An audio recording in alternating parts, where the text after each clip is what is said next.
Biana went to Iloilo to start a new life. Doon ay nakilala niya si Von, ang makulit at simpatikong lalaking kaibigan ng kanyang kapatid. Sa una pa lamang ay naramdaman na niya ang malakas na atraksyon sa pagitan nilang dalawa, kaya agad na didinistansya niya ang sarili.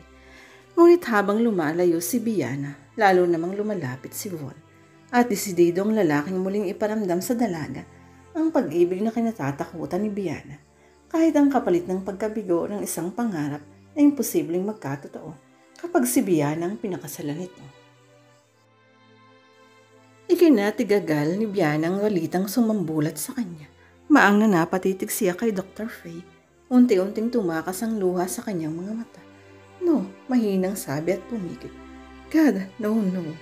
Nang magmulat siya ng mga mata, matalim niyang tiningnan ng doktora. Sigurado ka ba? Marahang tumango ang babae. I'm afraid so, sagot nito at malungkot na tinig.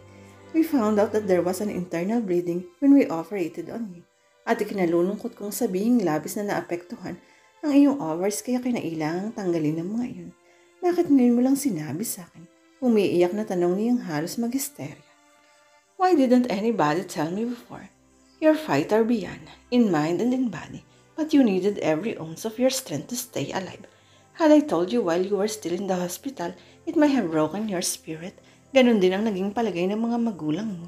Kaya sumang-ayon silang ilihim na muna namin sa iyo ang tungkol sa bagay na ito. Mahinang paliwanag nito. It was too risky, Biana. We had to wait until you were better so you'd be able to cope with this without giving up altogether. At ngayong magaling na ako, inaasahan ninyong tatawanan ko na lang masakit na balitang ito. Is that what you're all thinking of? That it won't break my spirit now? That I will live happily ever after? As if these things make no difference? Nakatingin sa kanya ang babae. Baka sa mukhang nauunawaan ito kung ano ang nararamdaman niya ngayon, kung bakit siya nagkakaganito. Humugot ng isang malalim na buntong hininga si Dr. Faye. It will make all the difference in the world. Nakakaunawang sabi nito. For the rest of your life. Pero mabubuhay ka naman kahit na wala na yun, hindi ba? Alam ko, hindi madaling tanggapin ang katotohanan hindi ka na maaaring magkaanak dahil sa aksidenteng sinabi mo. It won't be easy to adjust and it will take time. But you'll make it, I'm sure. Doktora, paano ko matatanggap ang nangyaring ito? Sabihin ninyo kung paano ko matatanggap ang katotohanan hindi na ako maaaring magkaanak. Kayong iyon ang isa sa mga pangarap ko. Ang magkaroon ng pamilya balang araw ng maraming anak. Biana, may simpati ang tumingin sa kanya ang babae. I'll speak to her fiancé if you like. Napabuntong hininga siya ng malalim. Alam niyang hindi na kailangang kausapin ni Dr. Faye ang kanyang nobyo. Hindi nga ba't wala naman sa plano ni Paul nang magkaanak sila. Dapat sana ay matuwa siya. At least hindi makakaapekto ang masaklap na nangyaring yun sa kanya sa relasyon nila ni Paul. Alam niyang hindi siya iiwanan ni Paul dahil lamang sa bauna siya. Mas ikatutuwa pa nga ito ng lalaki. Pero hindi si Paul ang lalaking pinangapangarap niyang makasama habang buhay. Isa pa'y gusto niyang magkaanak. Gusto niyang bumuo ng isang masayang pamilya. May mapagmahal na asawa. May mababait na mga anak. Muli na pabuntong hininga siya ng malalim. Mananatiling isang pangarap na lamang iyon ngayon. Nasa Los Angeles si Paul ngayon. Umalis siya kahapon. But when he comes back, I'll tell him myself, salamat na lang, doktor. Ngumiti si Dr. Faye saka kumuha ng papel sa drawer. There's one more thing I need to say. I don't want any tranquilizers. Nagpuprotest ang sabi niya nang makitang may isinusulat sa papel ang babae. Bahagyang natawa si Dr. Faye. See, just as I thought, ready to fight. Pinilas nito ang papel at tinabot sa kanya. No tranquilizers. Pangalan na ito ng doktor na gusto mong puntahan mo. Si Dr. Rodriguez. He'll help you guide your fighting spirit in the right direction. Kinuha ni Biana ang papel at binasa. Dr. Nathan Rodriguez. Nangungunot ang noong tumingin siya kay Dr. Faye. Is he a psychiatrist or a therapist or some sort? Tumango ang babae. Tinutulungan niya ang mga taong may mabigat na problema. Mga taong namatayan, nawala ng paa. And also people who are dying and have to adjust in an inevitable. Paliwanag nito. Matiim na tumingin sa kanya. When you are grieving, you go through a series of emotions. Denial, rage, hatred, depression, and finally acceptance. You will too. Biana, in the end, you will learn to accept. Tumangutang mo siya sa kamarahang isinilid ang papel sa kanyang bag. Pag-iisipan pa niya kung susundin niya ang sinabi nitong pumunta kay Dr. Rodriguez. Umuntong hininga siya ng malalim saka tumayo na. Thank you, Doktora. Aniyang bahagyang ngumiti. Thank you for the worst news of my life. Mabigat ang pakiramdam na lumabas siya ng klinika ni Dr. Faye. Tumawag siya ng taxi at nagpahatid sa park. Parang wala sa sariling naglakad-lakad lamang si Ron. Kung hindi sana nabundol ng isang lasing na driver ang minamaneho niyang sasakyan, hindi sana mangyayari ito ngayon sa kanya. Tulalang naupo siya sa isang bench, isang baog na babae. Napalingon siya nang marinig ang tawanan ng dalawang bata kasama ng mami at daddy ng mga ito. Parang gusto niyang sumigaw. Naiinis sa sariling tumayo siya. Para namang nananadyang pagkakataon, may nakabanggaan siyang isang buntis na babae. Sorry miss, sabi ng babae sa kanya. Napatingin siya sa malaking tiyan nito. Waring nang iinis ang tiyan nito sa kanya. Parang pinagtatawanan siya dahil kahit kailan ay hindi na siya mabubuntis. Sa susunod titingnan mo ang dinadaanan mo ha. Aniyang hindi naman talaga sa babae nagagalit, kundi sa kanyang sarili. Baog, parang narinig pa niyang kantsaw ng tiyan nito sa kanya. Isang baog na babae. Natigilan siya sa pagbibihis ng mapadako ang tingin niya sa piklat sa gitna ng pason. Humugot siya ng isang malalim na buntong hininga. Ang piklat na ito ang nagpapaalala ng sinapit niyang aksidente. Pinagmasdan niyang mabuti ang itsura niya sa salamin. Mistisa, mabuti, makinis ang kutis, nangungusap ang chinitang mga mata, matayog ang ilong, matangkad, maganda ang hubo ng katawan. Sino ang mag-aakala ang isang pares niya na halos perpekto ng panlabas na anyo ay may tinatago pa ng kapansanan? Barren, I'm a barren woman, defective, incomplete.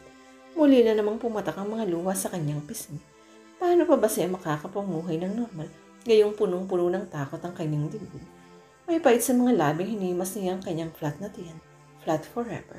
Malungkot na daing niya sa sarili. Palagi na lamang siyang tulala ng mga sumunod na araw. Pati trabaho niya bilang technical writer sa isang malaking kumpanya ay napapabayaan na niya, kaya minabuti na lang niyang mag-resign. Nakipag-break na rin siya kay Paul. Ni ayaw niyang makipag-usap sa kanyang mga kaibigan. Ni ayaw na nga yata niyang makakita ng tao. Basta ang gusto niya ay palaging nakakulong sa kanyang silid. Ilang beses na siyang pilit kinakausap ng kanyang mami at daddy. Alam ng mga ito ang hinanakit niya sa nangyari at marahil ay nakukonsensya ang mga ito sa ginawang paglilihim sa kanya. Ngunit di minsan ay walang narinig sa kanya ang ama't ina. Inaakala tuloy ng mga ito ng breakup nila ni Paul ang dahilan ng pinagkakagano niya. Nakabuo ng pasya si Biana. Doon muna siya titira sa kanyang kuya Melvin sa Iloilo. Tutal naman ay kailangan din ito ng makakasamang titingin sa kanyang mga pamangkin na maagang naulila sa ina. Namatay sa ikatlong panganak ang asawa nito. Come home with us. Natatandaan pa niyang sabi ni Melvin, isang araw na bisitahin ito ang lagay niya at makitang malaki ang inihulog ng kanyang katawan. We'd love to have you. Maybe you should try getting a job in Iloilo. A change of place would do you good. Dagdag pa nito. At ngayon nga ay malapit nang lumapag ang eroplanong sinasakyan niya sa Iloilo. To start a new life. Iyon ang dahilan kung bakit naririto ngayon sa Iloilo si Biana. New life and color, and warm and I feel dead. Isinara ng dalaga ang binabasang libro at kumuha ng damit na pantulog. Sa kabilang silid ay narinig pa niya ang tinig ng kanyang dalawang pamangkin. Kausap ang kanyang kuya Melvin.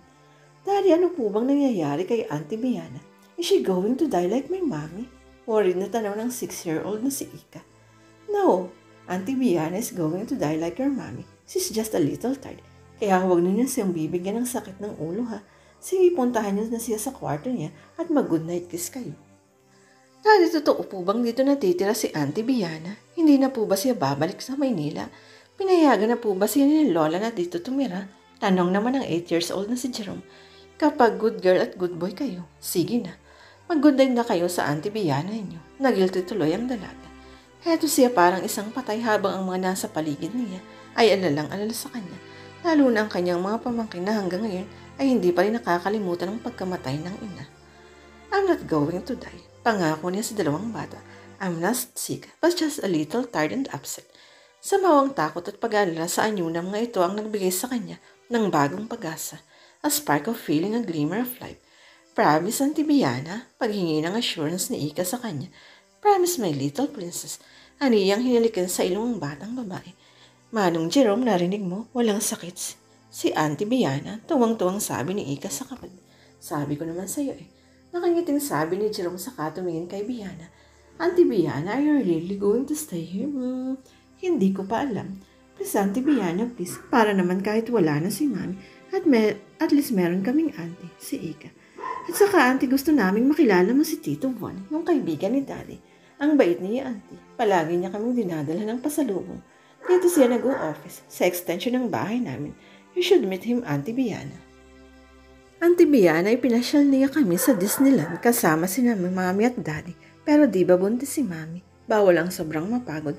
Kaya si Tito Von na lang ang nag-tour sa amin. Mabuti na lang kasama namin si Tito Von, di ba Manong Jerome? Tapos ipinasyal din niya kami sa Baguio, dun sa bahay niya. Ang ganda-ganda ron, Auntie Biana. Ang sarap tumira. Ang lamig-lamig. Kulang nga ang 2 jacket sa akin kapag gabi eh.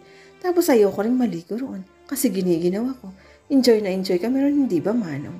Oo nga, kaya lang dapat hindi na niya isinama. Yung masungit na yung girlfriend niya, sang-ayon ni Jerome.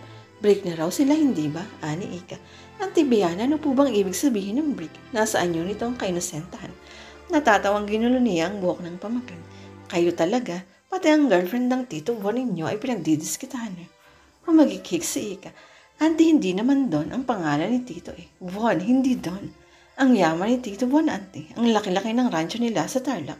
Back riding pa nga kami. Tapos si Ika takot na takot sumakay sa kabayo. Paano naman ang laki-laki ng horse ni Tito Von? Tapos nandudura pa. Auntie, dapat kapag nagbakasyon uli kami ni Daddy dun sa bahay ni Tito Von sa Baguio. At saka doon sa, saan nga ba yun Ika? Tarlac. Oo nga, Auntie, dapat sasama ka sa amin ha. Maganda ron. Ang sarap-sarap ang matulog kasi totoo yung hangin. Hindi nang galing sa aircon. Hindi tulad dito sa bahay natin. Kaya lang malamig dahil sa aircon. Nagkibit balikat si Biana. Parang nahuhula na niya ang itsura ng sikat na Tito Von na yun ng kanyang mga pamangkin. Short and balding, shy and woman-wise. A bachelor in 30s afraid of matrimony. A sugar daddy with more money than sex appeal. Sige na matulog na kayo. Auntie, wala pa rin naman kaming pasok bukas dahil Sunday. Si Ika. Sana dumating na si Tito Von o Ika. Ang tagal naman niya ron sa Bacol. Sabi niya one win luck siya roon. Sana binili yung toys na pinabibili ko sa kanya. Tapos ibibigay ko naman sa kanya yung binili kong pasalubong galing sa Maynila. Ang daya mo, Ika. Gusto mo quits kayo. Ika, Jerome, it's already 8 o'clock. Tawag ni Melvin mula sa may pinto. Bahagya itong nakasilip sa kanila. Baka gusto mong matulog kay Auntie Biana niyo. Halina kayo. Kuya, okay lang. Total naman hindi pa ako inaantok. Auntie, pwede bang dito ako matulog? Si Ika. Sure. O, ayan Daddy, dito na ako matutulog saan? Tabi ni Auntie Biana. Naku, baka umihi ka lang dyan sa kama. Hindi ka ba nahihiya sa Auntie Biana mo kapag naamoy niya kung gaano kapanghi ang ihi mo? Daddy naman eh. Kuya, hayaan mo nang matulog dito si Ika, si Biana. Pero huwag kang magre-reklamo kapag bukas pumalot yung higaan mo. Biro ni Melvin.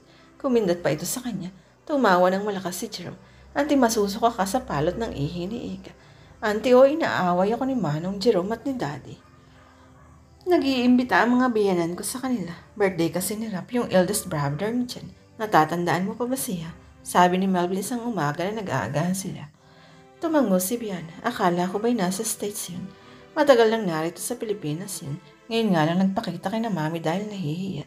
Nagkaroon kasi yun ng kabit nung nasa States pa eh. Anyway, iniimbita nga nila tayo sa kanila. Kayo na lang ng mga bata, kuya. Hindi na ako sasama. Bakit, Auntie Biana? Masarap magluto ng spaghetti si Lola. Iyak na marami kang makakain kapag natikman mo ang luto nun. Sabat ni Ika sa usapan nilang magkapatid. Next time na lang, Ika. May hinihintay kasi akong tawag ngayong hapon eh. Tawag? Takang tanong ni Melvin sa kanya. Nag-long distance kasi sa akin si Mami kahapon. Tinawagan daw siya ng opisinang pinagtrabahuhan ko. Ewan ko. Meron yatang problema or what. Hihintayin ko na lang ang tawag nila ngayon. Hindi ka talaga makakasama. Meron pa naman sigurong susunod, hindi ba? Aniyang pilit nang umiti sa kapatid. Nagkibit balikat lang si Melvin. Saka ipinagpatuloy na muli ang pagkain.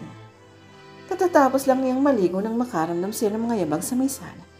Kuya Melvin, ikaw ba yan? Aniyang lumabas patungo sa may sala. Natigilan siya sa paghakbang nang makitang hindi ang kanyang kapatid ang dumating, kundi isang lalaking noon lamang niya nakita.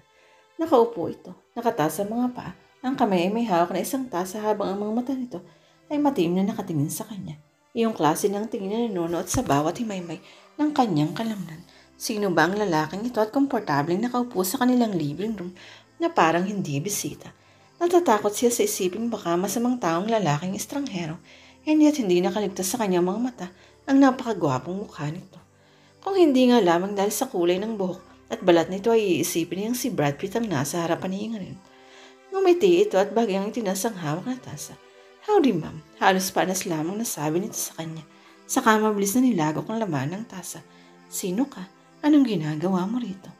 Ngumisi ang lalaki. Nagkakape. Mahinang sabi nito. Bagya pang ikiniling ang ulo na para mang bawat parte ng pagkatao niya mula ulo hanggang pa ay masusing pinag-aaralan. May curiosity na naglilingin sa mga mata nito. Mabuti naman pala at pagkatapos ng 3 taon ay nakahanap na muli si Melvin ng kapalit ni Jan. It's about time. May pagtataka sa mga matang tiningnan niya ang lalaki. Maya-maya ay nakuha niyang ibig nitong sabihin, I'm not his woman. May pagkadismayang rumistro sa anyo nito. That's too bad. He's becoming a monk and just a woman in his life. Sino ba ang antipatikong lalaki nito? Pardon my asking, ma'am, pero sino ka kung hindi ka girlfriend ni Melvin? Imposible namang maging yaya ka ng mga anak niya. I'm his sister, naiiritang sabi niya. At hindi ba dapat akong magtanong niyan sa'yo? For all I know, you could have walked in here off the street, planning to take off the silver. Tapos ni Bon sasabihin niya. Bon is the name, Bon Salienda. Bagya siyang natigilan sa narinig. Tito Bon, the children called him, a hero in their eyes. Muntik na siyang matawa. Ang lalaki inisip niyang isang pandak, kalbo at mahiyaing lalaki na walang pangakit sa mga babae, kundi ang maraming pera. Kabaligtaran palang lahat ang naiisip niyang itsura ni Bon dahil ang lalaking ito ay tall, dark, and handsome. At take note, hindi nakakalbo ang buhok nito. And when God passed sex appeal, Bon Saliendra stood in line twice. Hindi ko alam na ganyan ka pala kaganda sa personal. Ang tagal na naming magkaibigan ni Melvin, pero palaging ang kwento na lang niya sa akin ang pinakikilala. Kung alam ko lang sana. Alitong dumako ang tingin sa robang suot niya. Bigla ang pangumula ng pisngi ni Biana. God, ngayon lang niya naalala. Nakasuot nga lamang pala siya ng roba. Nagtataka siyang natagpo ang bahagyang nanginginig ang mga kamay habang nagbibihis. Bakit ba natataranta siyang bigla ngayon? Hi! Nakangiting bati sa kanya ni Bon kinaumagahan. Inabutan niya ito sa kusina na nagkakape. Oh, not again. Parang wala siyang nakita o narinig. Kumuha siya ng tasa at nagtimpla ng kape. Tito Bon, narinig niyang tawag ng kagigising lamang na si Ika. Masayang-masaya ito pagkakita sa lalaki. Nakita rin niya ang katuwaan sa anyo ng lalaki nang makita ang kanyang pamangkin. Ika, anitong kinarga ang bata. Kumusta ang trip mo sa Manila? Masaya tito. Ayaw pa nga kaming paalisin ni Lola dun kaya lang may trabaho pa rito. Si Daddy, alam mo bang dito natitira si Auntie Biana ko? Anito sa kabumaling sa dalaga. Ay, Auntie Biana, siya yung sinasabi namin ni Manong Jerome na friend ni Daddy na nag-uopisina sa extension ng bahay namin. Tito Bon siya si Auntie Biana, Di ba totoong maganda? Tumawa ng malakas si Bon. Makahulugang ngumiti sa kanya. Saka ibinaba na ang bata. Nakalimutan ko. May pasalubong nga pala ako sa'yo. Anitong may dinukot sa bulsa. Isang silver bracelet. Wow, Tito Bon, ang ganda-ganda. Iyong toy na pinabibili ko sa'yo. Ayun ba? Hindi ko ako pinagbilhan ng tindero Ipinagbabawal na daw kasi sa mga bata ang Tamagotchi. Wala namang nakitang disappointment si Biana sa mukha ng bata. Hindi bali, maganda naman itong bracelet na pasalubong mo Pero akala mo ikaw lang may pasalubong sa akin. Ako rin meron akong binili sa Manila. I'll go and get it. Sige, tawagin mo na rin ang Manong Jerome mo at may pasalubong din ako sa kanya. Nang bumalik na si Ika, nakita niyang may hawak itong isang necktie na kulay orange na hinaluan ng mga bulaklak na pink. This, nakangiting sabi ni Bon, is a very special tie. Akong pumili niyan. Nagmamayabang na sabi ni Ika. Pero si Daddy ang nagbayad. Pakli ni Jerome. Hinirapan ni Ika ang kapatid. You like the colors, di ba, Tito Bon? Absolutely. Especially orange and pink. Anitong nakatawa. Hamo bukas isusuot ko ito. Thank you, Ika. Ikaw naman, Jerome. Narito na yung promise ko sa'yo. Mga seedlings ng mansanas. Sana patubuin mo yan at matupad ang pangarap mong magkaroon ng plantasyon ng mga apples. Anitong nasa tonong pinipigil na katuwaan sa anyo. Wow! Tuwang-tuwa ang sabi ni Jerome. Mamaya rin pagdating ko galing sa school, itatanim ko na to. Naku, Ika, hindi na tayo bibili ng mga apples sa grocery. Magkakaroon na tayo ng garden ng mga apples. Thank you, Tito Bon. You're welcome. O sige na, pumunta na kayo sa banyo at maligo. Baka malit kayo sa school, ang daddy niyo. Nagbibihis na Tito. Magkapanabay na tugon ng dalawa at nagtungo na ng kanya-kanyang silid para maligo. Ramdam ni Biana ang bahagyang panginginig ng mga kamay na may hawak na tasa. Napansin niya ang kakaibang paggagiliw ni Bon sa mga bata at alam niyang isang araw ay naghahanga din itong magkaroon ng sariling mga anak. Ano bang pakialam niya? Kinuha na niya ang bacon sa rep at sinimulang magluto ng breakfast. Hindi lingid sa kanya ang mga mata ni Bon na mataman siyang pinapanood. We'll be seeing a lot of each other. Narinig niyang sabi niya. And we are getting to bad start. Nakakahiya kina Melvin at sa mga bata. As you can see, malapit ako sa kanila. Bakit hindi naman natin ilapit ang ating sarili sa isa't isa? Let's say mag-dinner tayo tonight. Maang na napatingin siya kay Bon. He was dead serious. Ang lalaking ito ang best friend ng kanyang kuya Melvin. Tito Von to the children who love and admire him. Bakit siya umaakto ng ganito ngayon? Bakit kailangan ibunto niya sa ibang tao ang sakit na nararamdaman niya dahil sa aksidenteng sinapit niya? Napalunok siya. Sinalubong niya ang tingin ng mga titig ng binata. I owe you an apology. Mahinang sabi niya. Pasensya ka na. Hindi naman ako talagang ganito. Isang tipid ng ngiti ang sumilay sa gwapong mukha ni Bon. Apology accepted. Thank you. And if the invitation still stands, I would like to have dinner with you. Good. And with your permission, I'll call you Biana. Oh yes, of course. Then see you tonight. Anitong nakangiti sa kanya sa kabumuntong hininga ng malalim. Gusto ko pa sanang makipagkwentuhan sa iyo ng matagal, but I do have a work. Isa pa mukhang nasusunog na ang bacon na niluluto mo. Oh my God. Natataranta siya sa pagbibihis ng gabing iyon. Isinuot niya ang pinakamagandang damit niya at maging ang pag-apply niya ng makeup ay maingat na maingat. Gusto niyang maging magandang-maganda ngayong gabi ito. Magdi-dinner sila ni Bon. Bahagya siyang natigilan. At bakit naman gusto niyang maging magandang-maganda siya sa paningin ng binata? Bakit all of a sudden ay gusto niyang pagpagandahan ang isang lalaki? Kailan pa ba siya na-conscious ng ganito katindi? Could it be love at first sight? Bigla ang kanyang pangumutla. No, hindi maaari. Hindi ako maaaring umibig kahit na kaninong lalaki. Mahinang usal niya sa sarili. You look terrific, gorgeous and beautiful. Batis sa kanya ni Bon nang nasa kotse na sila at papunta na sa restaurant na kanilang pupuntahan. And starving, biro niya.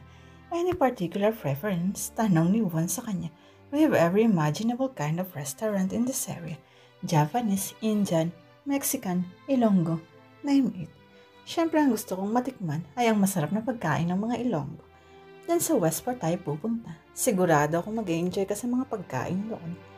Hindi nagtagal ay narating na nila ang sadyang restaurant. Nakaupo na sila sa pandalawang mesa nang mag-open si Biana ng conversation. Saan ka nga pala tumitira? Here in Harbour 2, tumango ito. A few minutes from your brother's house, may maliit akong pad. Paano kang napunta rito sa Iloilo? I mean, you're from Baguio, right? And most of your work as a consultant comes from Manila. Nagkibid ito ng balikat. Coincidence, really. Nagkasama kasi kami ni Melvin sa trabaho and we cultured a book. Pumunta lang ako dito temporarily para magbakasyon. Hindi ko na malayan. Dito na pala ako tumitira. Anitong umiti. I live in Manila 4 years and I got tired of the atmosphere there. Since okay naman ang trabaho dito, nagpasya na lang akong dito magtayo ng opisina. Tumango-tango siya. Si Bo naman ang nagtanong sa kanya. Sabi ni Melvin, magtatagal ka raw dito. Find a job in the city maybe. What about your fiance? Hindi ba nasa Manila siya? May pagtataka sa mga matang tinignan niya ang lalaki. Naikwento kasi sa akin ni Melvin noon ang tungkol sa nalalapit mong pagpapakasal sa boyfriend mo. I'm not engaged anymore, aniya. I see. No, you don't. Bulong niya sa sarili. You don't see at all. Does it hurt very much? Tanong ni Bon sa kanya matapos ang ilang saglit nitong patanahimik.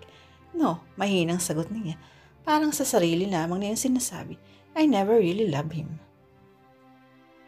You did not love him but your heart. Narinig niyang sabi sa kanya ni Bon. Matiim siya nitong pinagmamasdan. I can see it in your eyes. Napailing si Biana. May pait sa mga labi. No, it's not. It's not the way you think. Paano ba niya paliliwanag kay Bon ang dahilan ng breakup nila ni Paul? Nakahinga siya ng maluwag nang makita ang waiter na dala ang mga in-order nilang pagkain. Ayaw na niyang pag-usapan pa nila ang tungkol sa naudlot nilang relasyon ni Paul. Masarap lahat ang mga pagkain in-order nila, kaya marami siyang nakain. There's nothing wrong with your appetite now, is there? Sabi ni Bon habang amis itong pinapanood. Siyang kumain. Any particular after effects of the surgery you had? You can eat anything. Yes, sabi niya. I was declared sound and solid, and I'll probably live to be healthy 100, or so one of my doctors said. Only I'll never be able to bear children. Mahinang usal niya sa sarili. How is that the cynicism? Galit na saway niya sa kanyang sarili. Pinilit niyang ibahin ang kanilang usapan. Tell me about your work. Panimula niya. You're still doing consultation work? Nagkibit ng balikat ng lalaki. Yes, I am. Bagya itong umiti. You know about us consultants. Nagbibiro ang tono ng pagsasalita nito. For reasons Biana did not understand. Anong ibig mong sabihin? There's a saying, if you can't do, teach. If you can't teach, consult. Tinitigan niya ng matiim si Bon. Wala sa anyo nitong maging isang talon. Pakiramdam nga niya, kahit anong larangan ng pasukin ito, ay magtatagumpay ito. That's a generalization, a stereotype. I'm sure you don't fit it. Thank you, ma'am. Halos panas lamang nasabi ito sa kabahagyang ngumiti. Anyway, I intend to do again after a few years. Settle down with a wife and raise kids and crops. I see. May pait pa niya sa tonong sabi niya. In Baguio? Yes, I've seen a lot of the world but I still can't see myself settling down any place else. Lumaki akong napapalibutan ng bundok, ng iba't ibang klase ng mga halaman, ng mga baka, kabayo. Beautiful. Maganda nga ang iniisip mo. Ikaw naman ang magkwento sa akin. Tell me about your job. What were you doing in Manila before you came? I'm a translator, interpreter at times, writer. I work for international corporations. What language? French and English. French? Wow! Alam mo bang ilang beses kong pinag-aralan ng lingwaheng yan, pero hanggang ngayon hindi ko pa rin maintindihan. Para kasing kinakain ng dila nila sa pagsasalita. Natawa si Biana. What about the writing? Is that a sideline? Romantic stars to compensate for the hard top business you deal with every day. Nag-make face siya at ikinatawa ng malakas ni Bon. I'm a technical writer. I take business reports, market evaluations, recommendations, and kind of stuff you write. I imagine and make decent English out of them. Do I detect a note of scorn? Nagkibit balikat si Biana. There are a lot of big shots in a lot of high places who couldn't write a passable paragraph to save their lives. No wonder there are so many conflicts and arguments. Nobody understand what the other is trying to get across. Kung ganun dapat pala, ikaw ang ipadala sa Lebanon o di kaya sa Iraq para matigil na ang awayan dito sa mundo. Nagbibirong sabi nito, pati na rin sa Mindanao at sa Malacanang. May amusement sa mga mata ni Bon nang muli siya nitong titigan. What I like, mahinang sabi nito, is a woman with confidence and ambition. Bagya siyang pinamulahan ng mga pismil. Ramdam niya ang bagyang panginginig ng kanyang mga kalamnan dahil sa klase ng tingin ipinupukol sa kanya ng binata. Kaya ano pa itong nangyayari sa kanya? She was 23 years old at tumaakto siyang parang isang teenager.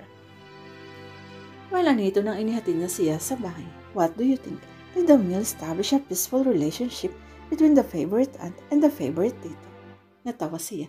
So far, so good. You really care about Ika and Jerome, don't you? Yes, I do. They're good kids, pero hindi yun ang gusto kong pag-usapan natin. We need to make a decision. May ibig sabihin ang mga mata nito na bahagyang ikinataranta ng utak niya at nakapagpakinig sa kanyang mga kamay. What decision? Left or right? Left or right? What do I know? Your place or mine? Mine, maagap na sabi niya. Tumawa ng malakas si Bon. Nice and safe with your brother Malvin and the kids at home. You've got it. Well, anitong huminga ng malalim. That's that. Inihatid pa siya ni Bon hanggang sa may pinto ng bahay. Ang gulat pa nga niya nang halikan siya nito sa mga labi. Nagulat siya hindi dahil sa hindi niya inaasahan ang mapanghas na halik na iyon ng binata sa kanya. Ang ikinagulat niya ay ang kaibang idinulot ng ginawang paghalik na iyon ni Bon sa kanyang katauhan. Maring kuryente iyon na dumaloy sa kaliit-liitang himaymay ng kanyang kalamnan. It was a firm, confident kiss na para bang siya isang pag-aari nito, hindi at hindi niya nagawang pumalag. Sa halip ay buong puso niyang tinanggap ang mga halik na iyon. Muntik pa nga siyang mataranta sa pagtanggap ng mga halik na iyon. Please, Biana, don't lose your head. Keep it light and dizzy. Warning niya sa sarili habang napapapikit sa kakaibang sensasyong lumulukob sa kanyang buong katauhan. Maya-maya ay naramdam na lamang hindi na pala siya hinahalikan ni Bon. Nakatingin ito sa kanya. Nakangiti ang mga mata. You're very nice. Halos panas lamang na sabi nito. I'm enjoying your company. I'm having a good time too. Aniyang hindi ipinahalata ang bagyang panginginig ng katawan at ang kabang nararamdaman. Hinaplos ni Bon ang hanggang balikat niyang buhok. I like your hair. Nice and thick and curly. Feels good. Tumako ang mga mata nito sa maamo niyang mukha. There's a kind of sweetness about you. You're funny. You're beautiful. You're nice. Sinalubong niyang namumungay ng mga mata ng lalaki. Bagya siyang ngumiti na para bang hindi siya apektado. Sa presence nito bagamat narinig na niya ang mabilis na pagpintig ng kanyang puso at ang pagkatalanta ng utak niya. There's one thing I'm not. Nagangat uli siya ng kilay. Oh, willing. Why not? Don't you like me? You're a monster. Ngumisi ito. And you think I'm going to eat innocent little girls like you? Don't worry. I treat girls gently. I can imagine. You devour girls with your charm. Umiling si Bon. No, you've got it all wrong. I don't know what gives you ideas like that. Bulong nito sa kanya. Gusto mo bang pumasyal ngayon sa pad ko? Maaga pa naman eh. I bought some wine and some good records and some interesting etchings on your wall. Dugtong niya sa sinasabi niya. Are you planning to seduce me? Nangunot ang noo ni Bon. Whatever gave you that idea? I know all about monster like you besides. Yes, my mother warned me. Sabi niya, I would never go to bed with a man the first time I met him. Sabi ni Biana sa tonong nagbibiro. No, why not? It could be very nice. Anitong tunagon din ang kanyang pagbibiro. Nakakahiya raw kasi kapag nagising ako kinabukasan at na hindi ko man lang matandaan kung anong pangalan niya. Tumawa ng malakas si Bon, mataginting, lalaking lalaki, at nakapagdulot din kay Biana ng kaibang kaligayahan. Lalong naging close si Biana at Bon ng mga sumunod pang araw. Habang nagkakakilala silang mabuti, ay lalong lumalalim ang paghangang nararamdaman nila para sa isa't isa. At iyon ang nagdudulot ng takot kay Biana. Dahil habang tumatagal ay lalo niyang natitiyak sa sarili na mahal na nga niya si Bon. Kagigising lamang niya, nakasuot pa siya ng roba ng magbukas niya ng pinto ng kanyang silid ay makita niya si Bon. Kunot ang noong tinignan niya ang lalaki. Anong ginagawa mo rin? Maagang umalis ang kuya mo kasama ng mga bata. Oo, dadalaw daw sina kuya sa mga biyanan niya. Ipapasyal yung mga bata. May kailangan ka ba? Nakalimutan kong dalhin kahapon yung susi ng opisina. Nakita nga ni Manang Lagrin kahapon naglilinis siya. Naiwan mo yata sa dining table kahapon nagkakape ka. Teka lang at kukuhanin ko. Nakamang tatalikod siya nang hawakan ni Bon ang isang braso niya. Kinakabahang tinignan niya ang lalaki. Bon, ilang gabi na kitang napapanaginipan. Mahinang sabi nito, saka bigla siyang hinalikan sa mga labi. Napapidlag siya dahil sa hindi inaasahang paghalik na yun sa kanya ng binata. Bon, ano ka ba? Biyan, alam mo kung anong nararamdaman ko para sa'yo. Bon, please let me go. Ngunit sa halip na pakawalan siya ni Bon, ay lalo nitong hinigpitan ng pagkakayakap sa kanya. At alam kong pareho lamang tayo ng nararamdaman para sa isa't isa. I love you, Viana. Ilang saglit na hindi siya nakakibo dahil sa sinabing iyon ng binata. Mahal siya ni Bon at alam niyang tapat ang sinabing iyon ng lalaki. Dapat ay matuwa siya.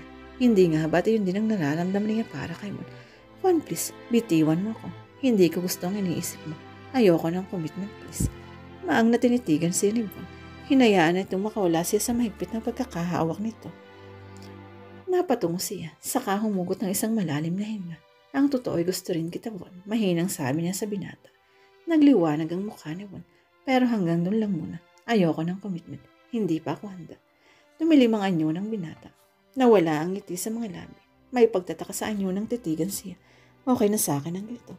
I like you and you like me. Hanggang doon lang, pero hindi kita boyfriend. Hindi mo rin ako girlfriend. Hindi ka pwedeng mag-demand sa akin. At ganun din naman ako sa iyo.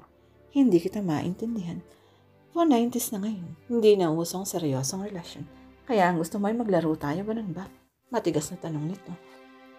Hindi siya nakapagsalita. Alam niya sa kanyang sarili ay hindi totoong yun ang gusto niyang mangyari. Dahil kung siyang tatanungin, ang gusto sana niya ay panghabang buhay na ang maging relasyon nila ni Bon. Pero paano niya may bibigay ang isang pamilya sa lalaking ito? Kinagat niya ang kanyang pangibabang labi upang pigilin ang pagpatak ng kanyang mga luha. Sa palagay mo ba'y papayag akong maging hanggang doon lang ang relasyon natin, ha, Biana? Tinignan niya ng matiin si Bon. Napalunok siya. Kita niya ang kaseryosohan sa anyong ito. You don't give up easily, do you? Ani, do I look like a man who says, when at first you don't succeed, give up? Napailing si Biana. No, do you always get what you want? Isang tipid ng ngiti ang sumilay sa mga labi ng lalaki. Always, may katiyakan sa anyong sabi nito. Umugot ng isang malalim na hininga si Biana. Naramdaman niyang ginagap ni Bon ang magkabilang balikat niya. I'm not a monster, Biana. I want to eat you. Ang mga sumunod na araw ay ginugol ni Biana sa paghahanap ng trabaho. To start a new life, buy new clothes. May pait sa mga labing napangiti siya. Sino ba namang loko-loko ang magtsatsagang makipagrelasyon sa isang katulad niya kapag nalaman ang totoo niyang kalagayan? Si Paul ang yata ang lalaking nakilala niyang hindi naghangad na magkaroon ng mga anak balang araw. Ang malas, hindi naman niya mahal si Paul. Take your time, sabi sa kanya ng kanyang kuya Melvin, isang araw na uwi siya galing sa paghahanap ng trabaho. Wait for the job you really want. There's no hurry. Kuya, nakakahiya naman sa'yo kung palagi na lang akong pabigat sa'yo. I mean, gusto ko sanang kapag may trabaho na ako, ay makahanap na ako ng sarili kong matitirhan dito. Bakit naman maghahanap ka pa ng apartment? Naguguluhan ka na ba sa mga bata? Hindi ha.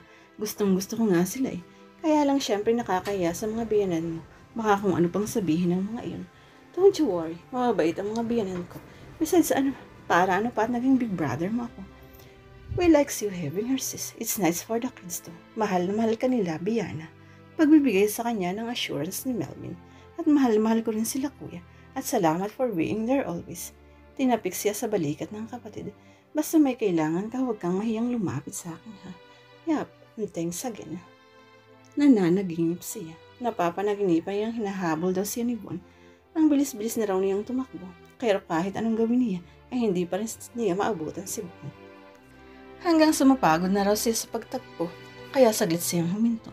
Nang muli na raw niyang hahabulin si Juan, nakita raw niyang pumasok ito sa isang bahay na yari sa kawain. Papasok din sana siya, pero pinagsarhan daw siya ng pinto ng binata. Nagsisigaw daw siya sa labas pero para itong walang narinig. Nang silipin niya ito sa bintana, nakita niyang nakikipaglaro ito sa maraming bata. Sa tabi nito ay isang magandang babaeng buntis.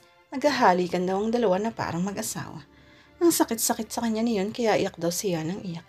Nagmamakaaraw siya kay Bon na pagbuksan siya nito ng pinto pero matigas ang lalaki. Hindi, huwag please, pakinggan mo sana ako. Hindi, huwag, hindi please, makinig ka naman sa akin oh. Biana.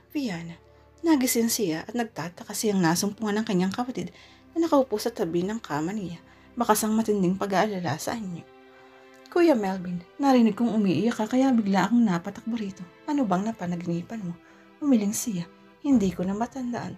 There's nothing. No dream, just this feeling. Gumaralgal ang tinig niya. What feeling? Lumunok siya. Na nag-iisa ko. That there's nothing. Nobody. And Pumiyok na siya. Sunod-sunod na ang mga luhang pumatak sa kanyang mga pisngi. Binyana. Matiim na nakatingin ng kapatid sa kanya. Ano ba talaga ang nangyari sa inyo ni Paul? Bakit kayo naghiwalay? Hindi si Paul ang dahilan ng nararamdaman kong ito kuya. Maring sabi niya. Ako ang nakipagkalas kay Paul. Magkaiba kami. Hindi kami para sa isa't isa. At ni minsan ay hindi ko pinagsisihan ang ginawa kong desisyon. I never really loved him. Tahimik si Melvin habang nakikinig.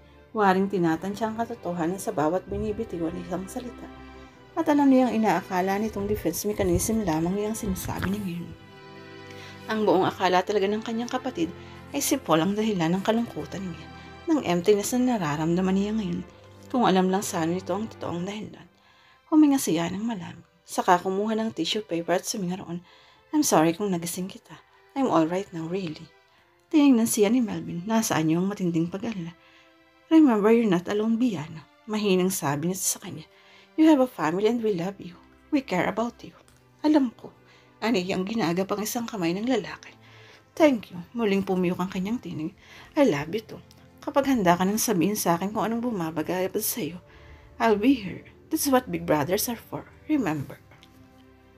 Tumango siya. Alam niyang totoo yan. He'd always been there whenever she needed him. 8 years older than her, she had been a hero in her eyes. Tagapagtanggol at kakampi sa lahat ng bagay. Maswerte siyang nagkaroon ng kapatid na katulad ni Melvin. Thank you, aniyang pinilit na ngumiti. I'm alright now. Tumindig na si Melvin. Nasaan niyo pa rin to ang pag-alala. Good night, Biana. I hope you sleep well. Tumango siya sa kapatid. Lumabas na ng kanyang silid si Melvin. Nagigilty siyang hindi niya magawang ipagtapat sa kapatid ang nangyari sa kanya. Ang nagpapahirap sa kanyang kalooban. Pumikit na muli siya at pinilit ang sariling makatulog. Pero kahit na anong gawin niya, ay hindi na niya magawang makatulog. Why me? Paulit-ulit na daing niya. Why me? Nang gumising siya kinabukasan, inabutan niya sa kitchen si Bon na nagkakape. Good morning. Nakangiting bati nito sa kanya. Nawala ang mga ngiti nito sa labi nang mapansin ng panglalalim ng mga mata niya. Mukhang hindi ka nakatulog magdama. Ani itong may concern sa tunong pagsasada. Mag-uumaga na kasi akong nakatulog. Ani ang nagtitimpla ng maiinom. Tinapos ko kasi yung binabasa kong pocketbook eh. Pagsisinungaling na lamang niya. Napansin niyang tahimik ang buhong kabahayan. Maaga yatang pumasok sa eskwelahan ng mga bata. Foundation day daw nila ngayon. Maraming ang dinalang baon si Manang. Tumangutang-ulang si Biana. Saka lamang niya napansing bis na si Bon. Not the usual polo shirt and jeans na madalas nitong isuot kapag pumapasok sa pisina. At ngayon din lang napansin na maaga itong pumasok ngayon. You look Very impressive today, ha? Good. I'm going to Cebu today to have one of my famous 2 martini lunches and drum up some more business. Hindi ko alam na aalis ka pala ngayon. Neither do I. Kagabi ko rin lang nalaman. I'm here to get some papers and then I'll be on my way to the airport to catch my 9:45 flight. Nagkibit siya ng balikat. Sana mamayang pagdating ko may mayayakit ng mag-dinner tayo sa pad ko. Kaya lang sigurado naman ako hindi ka papayag eh.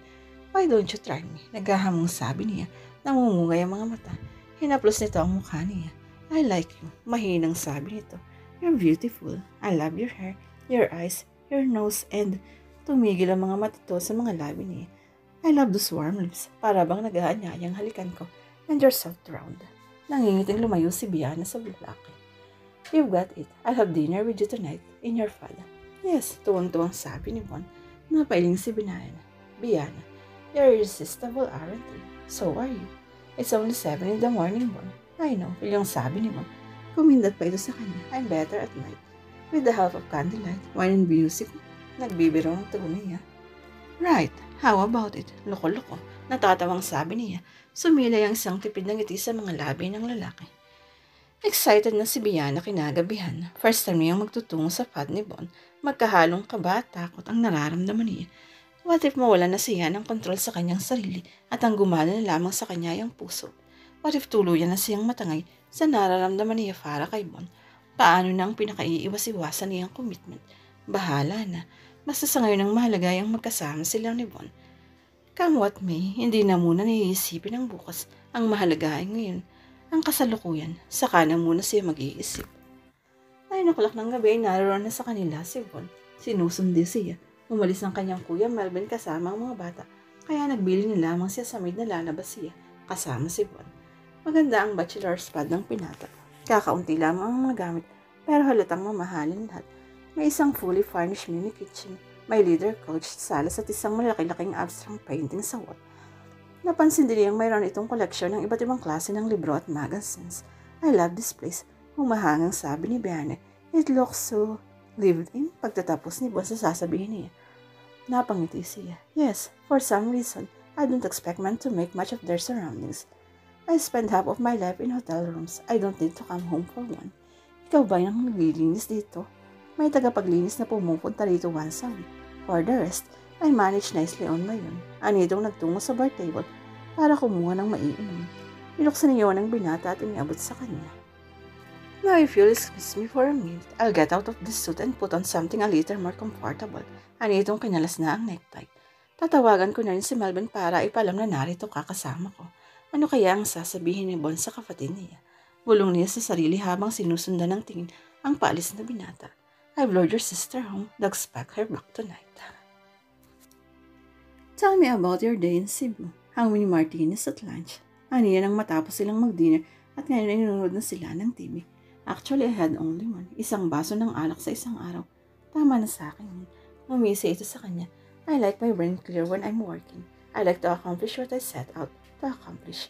Which you did, of course. Of course. Anong ginawa mo after your luncheon meeting? As usual, umattend ng 2 pang meetings.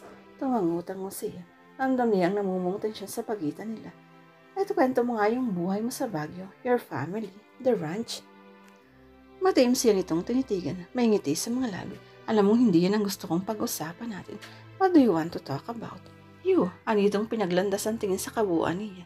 Nasabi ko na sa iyo kung gaano ka kaganda. No. Nagkibit si Lea ng balikat. Pinilit maging kaswal kahit na ang ramdam niya. Ang bilis-bilis na ng tibok ng puso niya. Well, maybe once or twice. Bumuntong hininga si Bon. But is that not melt you down or soften you up, hindi ba? Nagtaas siya ng isang kilay. Is that what you're trying to do? Melt me down? Naginat ng mga binti ang lalaki. Nakangiti ito sa kanya. Let's say I'm doing a preliminary investigation as to the viability of the project. If the potential outcome warrants the estimated inputs, pinato niya ng una ng lalaki. Don't you dare talk as if one of your consulting project. Tumawa ng malakas si Bon. Yes, ma'am. Anitong lumapit sa kanya at pabigla siyang hinilikan. Hindi niya inaasahan na yun kaya waring saglit siyang nataranta. Nang makabawi sa kabiglaan ay parang napasong itinulak niya palayo si Bon. Ano sa palagay mo ang ginagawa mo? I don't know. Anas nito. I just lost my mind. Anitong muling dumikit sa kanya. You could be fooled me. Get up me. Pero hindi naman umalis sa pagkakalikit sa kanya si Bon. Sa halip ay hinalikan nito ang leeg niya. Bulong nito. You smell good. You feel good. Nang muli siya nitong titigan, wala na ang mga ngiti sa labi nito. The joke was over. Ang tanging nakikita niya sa mga mata nito ay ang kaseryosohan, isang piping pananabik. For a few minutes, ay wala silang narinig ng salitan sa isa't isa na para bang mga puso na lamang nilang nag-uusap. Biana, parang ding nasabi ng lalaki bago tuluyang kinuyumos ng halik ang kanyang mga labi. Nakadama siya ng isang nakapanghihinang emosyon.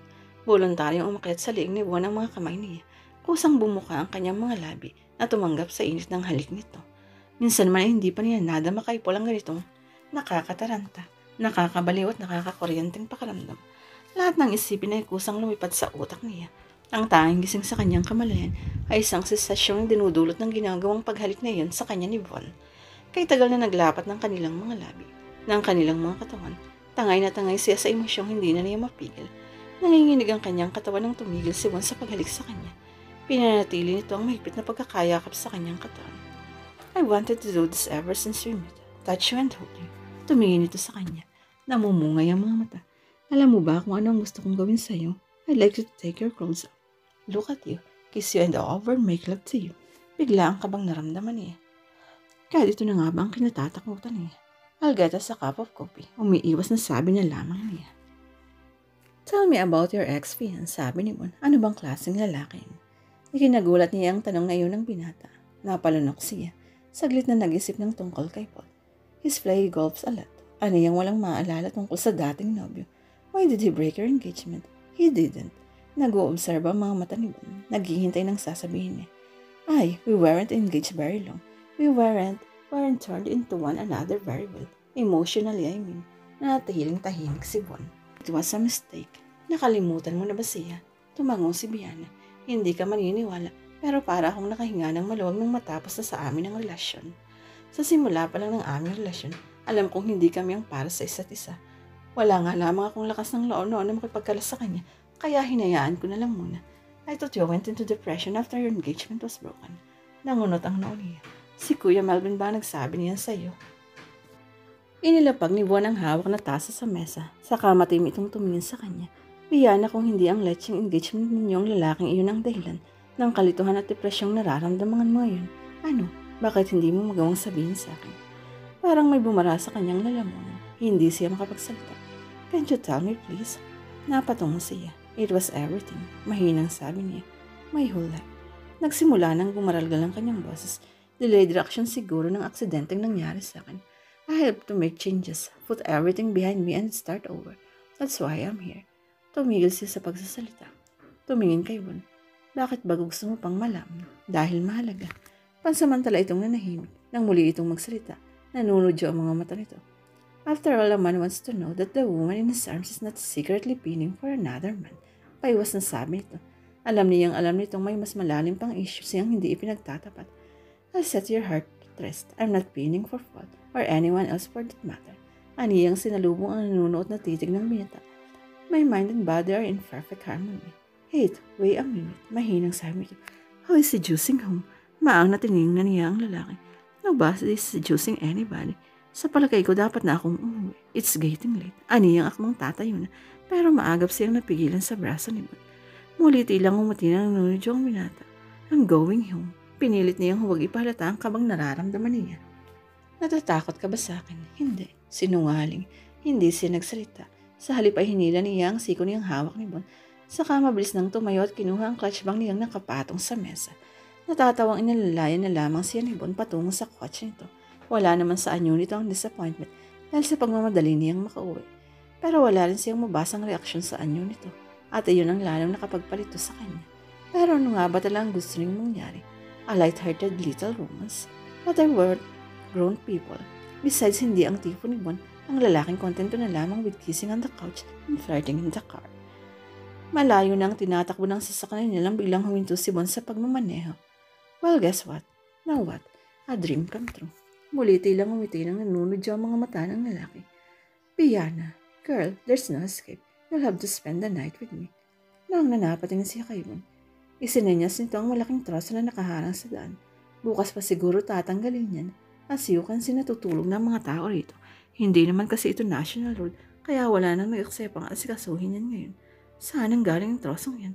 Wala naman yan dito kaninang duman tayo. Baka inihulog ng langit. Tugon marahil sa idinasal ko kanita. Anitong nagbibiro ang tono ng pagsalita. Hindi siya ngumiti. Don't tell me wala nang ibang daan palabas dito. Seryosong sabi niya. Sorry pero talagang wala na. This road dead ends, not past my house. Kung ayaw mong maniwala, ipakikita ko sa iyo. Never mind. Ani ang humugod ng isang malalim na hininga.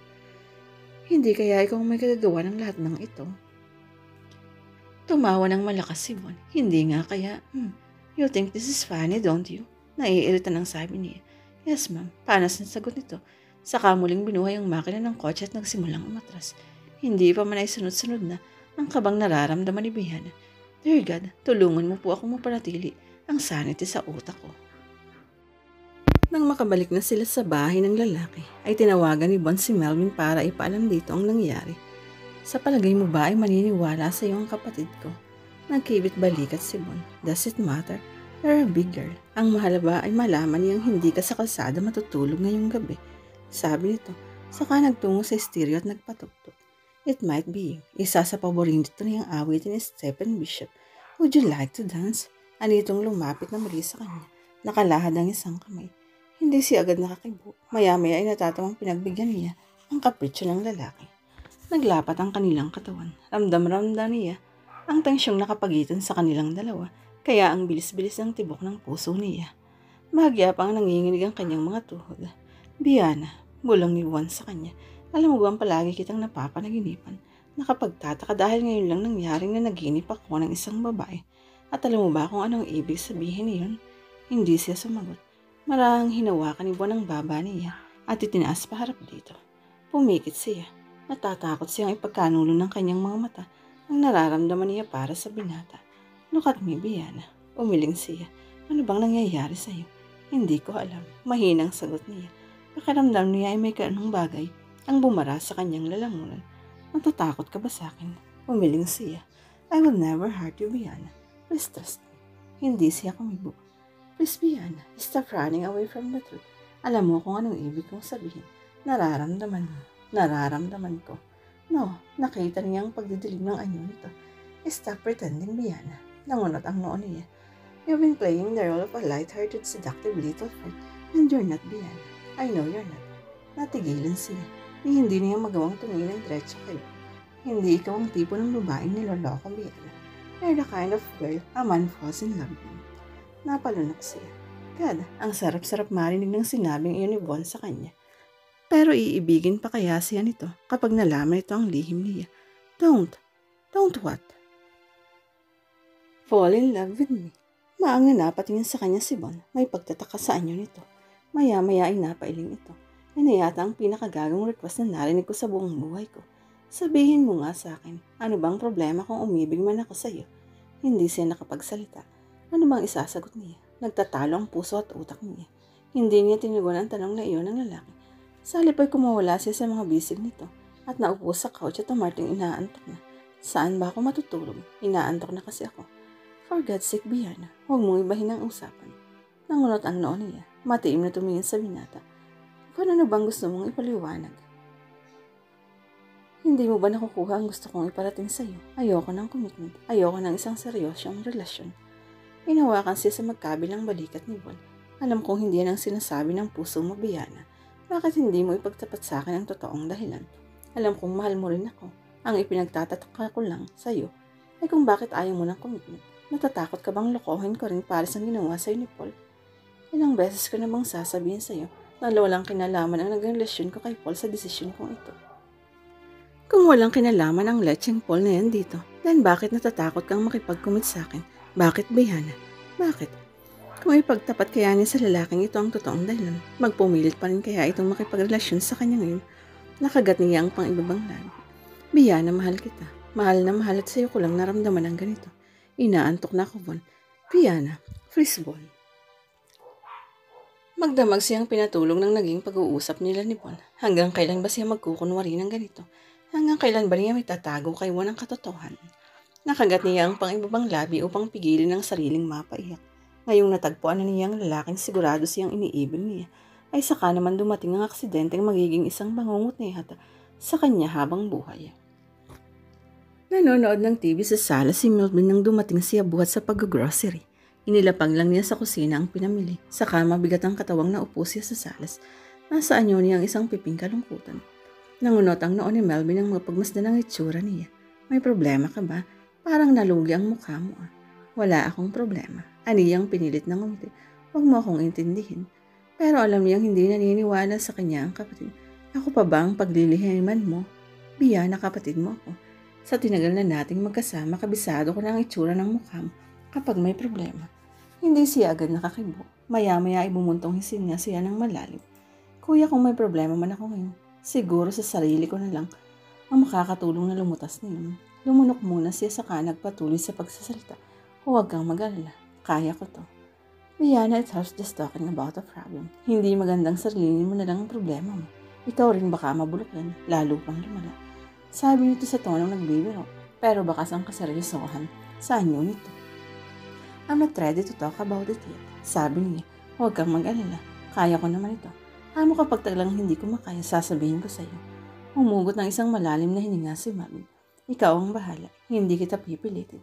Pero kapag hindi mo na talaga kaya, huwag mong mahihiyang magsabi sa akin. Narito lang ako sis. Tumango siya sa kapatid na.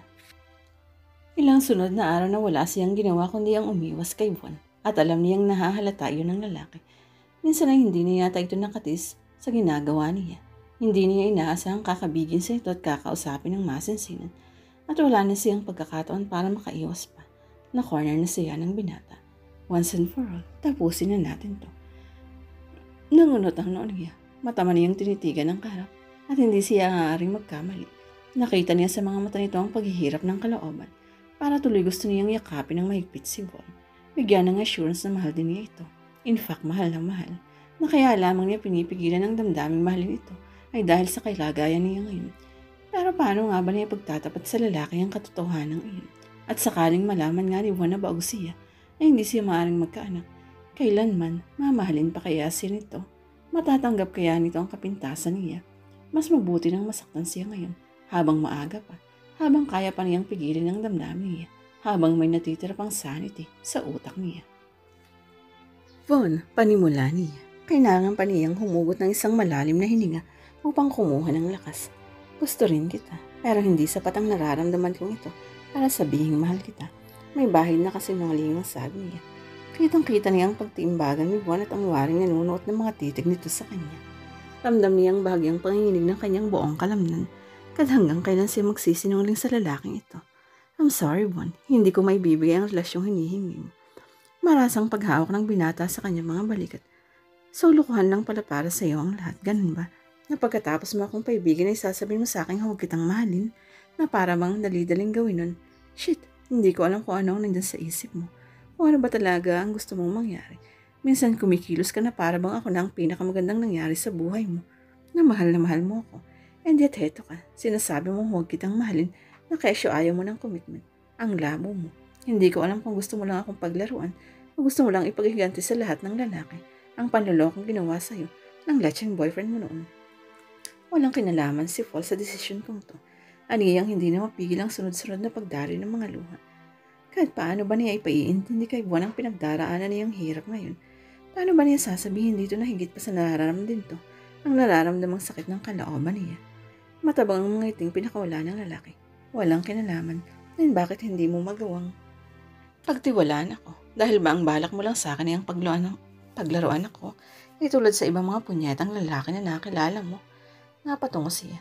Biana, please. Mahal na mahal kita. Ngayon lang ako umibig ng ganito. At itong wala na sa tono ang galit kundi may halong pakiusap. May panunuyog. At ramdam na ramdam niya ang sinseridad sa bawat katagang sinasabi nito. Nakagat niya ang kanyang pang-ibabang labi.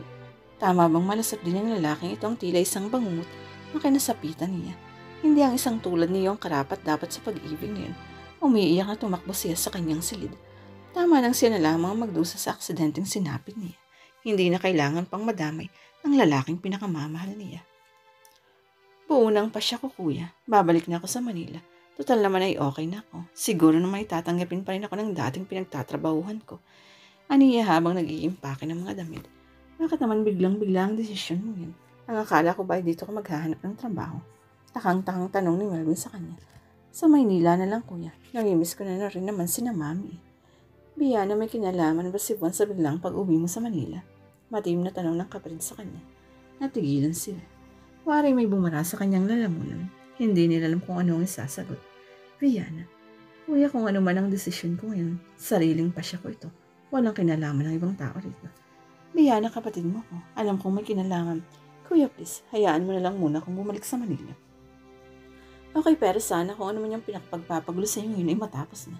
At huwag mo sanang kalimutan na mas mahalaga ang nararamdaman ng puso kaysa sa sinasabi ng utak. Kung talagang nagmamahal ka sa isang tao, dapat ay handa ka rin tanggapin kung ano man ang kahinaan niya. Hindi malaman ni Von kung anong mararamdaman ng umalis patungong Manila si Viana. Nagtatalo ang isip niya kung susundan ba niya ito o hindi. Parang tarantang-tarantang nagtungo siya sa terrace at animoy bata na tumanghod sa buwan. Sabi nila, hindi dapat na umiiyak ang mga lalaki. Pero this time talagang hindi na niya kayang pigilin pang pagpatak ng kanyang mga luha. Ngayon lang siya umibig ng ganito. At ngayon rin lang siya nasasanang ganito. Funny, siya si Bon, ang hinahabol-habol ng mga babae. Umiiyak dahil lamang sa isang babae. This was insane. At talaga nga palang kapag tinamaan ni COVID ang puso, masisira na ang ulo mo. Leche kung bakit naman kasi sa dami ng lalaki sa mundo. Siya pa ang nasa pool ni Cupido.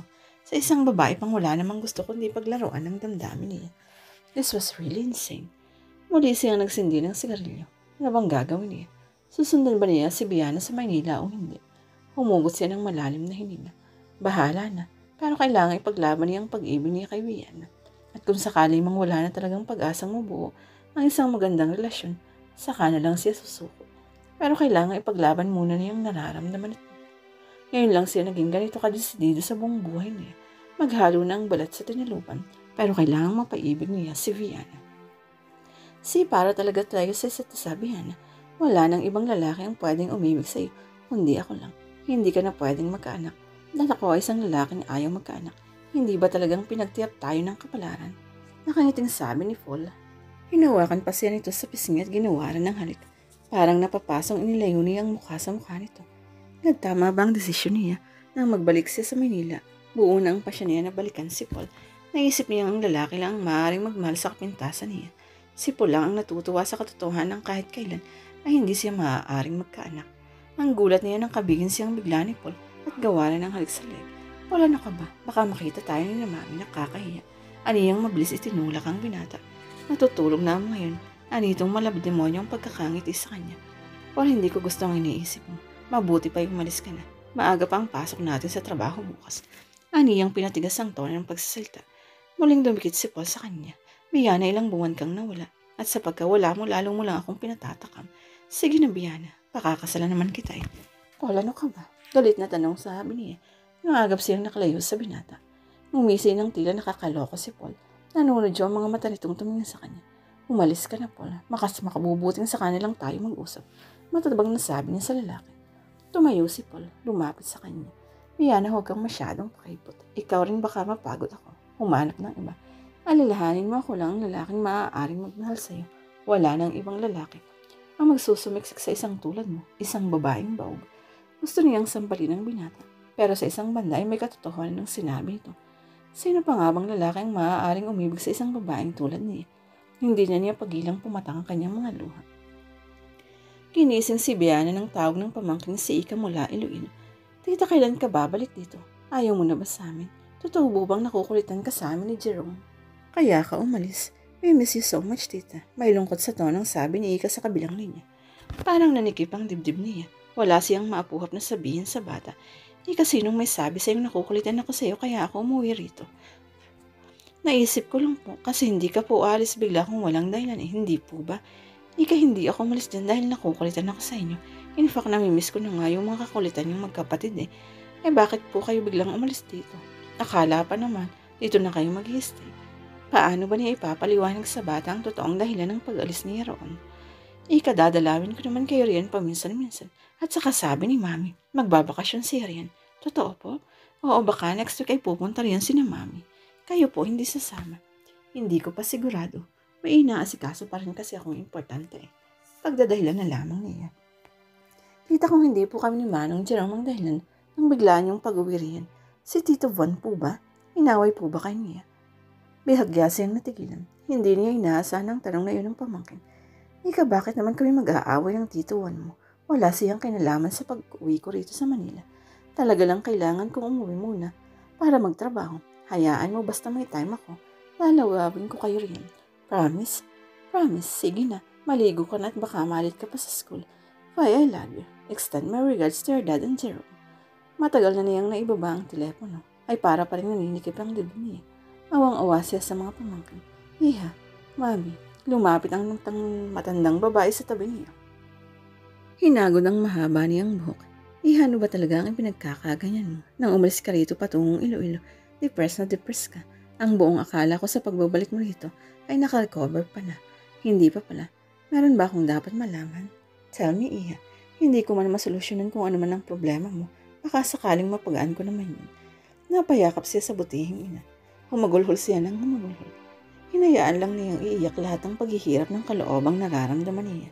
Nasa garden siya nang gulantangin siya ng isang hindi inaasahang bisita. Ramdam niya ang sunod-sunod na pagrigodo ng kanyang dibdib at bagyang pangingin ng kanyang mga kalaman. Anong ginagawa mo rito? Narito ako upang ipaglaban ang pag-ibig ko sa iyo, Viana. Ani mo may kung anong bumara sa lalamunan niya nang titigan ng mukha ng binata. Kitang-kita niya sa mga mata nito ang paghihirap ng kalooban. Wala kang pag-ibig na dapat ipaglaban. Hindi kita mahal. Hindi mo ako mahal. Aniyang lumapit sa kanya at hinawakan ng magkabilang braso niya. Sige nga, tingnan mo ako sa mga mata ko at sabihin mo sa akin hindi mo ako mahal. Ano ba? Ngayon mo sabihin hindi mo ako mahal, Viana. Ora mismo aalis ako sa harapan mo. At magpapakita sa iyo kahit kailan. Kahit paano niya yung pagsisinungalingan ng lalaking ito? Paano niya sasabihin kay Bon ang kabaligtaran ng totoong nararamdaman niya? Nakagat niya ang kanyang pang-ibabang labi. Viana, alam kong mahal mo ako at kung ano man ang dahilan ng paninigis mo sa nararamdaman mo para sa akin ay isang malakas na palakpak mula sa kanilang likuran ang nakapagpatigil sa kanilang pag-uusap ni Bon. Sabay silang napalingon ng binata. Nagaling, habang wala pala ang pusa ay naglalaro ang daga. May panunodyo sa mga matang sabi ni Paul. Nasaan yun itong isang nagbabadyang galit na anumang oras ay maaaring sumabog. Paul, aniyang halos mataranta. Ramdam na ramdam niya ang tensyon sa pagitan ng dalawang lalaki. Hindi siya pinansin ni Paul. Matimang bagang nito na lumapit sa kabilang si Bon. Sino ka at anong ginagawa mo rito sa bahay ng girlfriend ko? Nangungunot ang noon ni Bon na napatingin kay Viana. Napatong siya at nanood sa titig niya sa kanya.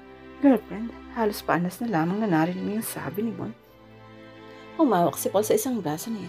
Oo, girlfriend ko itong hinaharas mo. Paul, hindi ako hinaharas ni Bon. May, huwag mo nang pagtakpan pa ang lalaking yan. Ano itong lalo siyang hinawakan ng mahigpit sa braso. Paul, ano ba nasasaktan ako? Pare kung totoo mang girlfriend mo si Viana, sana igalang mo naman siya. Sabat ni Bon na inalis pa ang kamay ni Paul sa braso niya. Nakikialam ka ba ha? Sa halip na sumagot, isang malakas na suntok ang pinakawalan ni Bon sa panga ni Paul. Sa lakas yata ng suntok ay lumagpak si Paul sa lupa. Maagap naman si Viana sa paglapit sa binatang nasaktan. Paul, may bahid na pag-alalang sabi niya habang hinahawakan ang panga nito na tinamaan. Hindi niya nakita ang isang piping kalungkutan sa mga mata ni Bon habang nakatingin sa kanila. Tumingala siya, may luha sa mga mata. Kung di kausapin si Bon, Bon utang na loob, huwag mo nang guluhin ang buhay ko. Maligaya na ako kay Paul, please lang. Kung inaakala mong mahal kita, nagkakamali ka. Pakakasal na ako kay Paul. Tigalgal na napatitig sa kanya si Bon. Nasaan yun itong parang nagsasabi, I thought you never loved him. Pero sa halip na magtanong ito ay laglagang balikat na umalis na lamang ito. At ang sakit-sakit sa kanyang makita na umalis ang lalaking pinakamamahal. Sana hindi ka na lamang nagpunta pa rito. Sana hindi na lamang kita nakilala. Sana hindi na lamang nangyari sa akin ang aksidente ngayon. Sana. Ilang araw nang walang ginawa si Bon, kundi ang magpakalunod salak.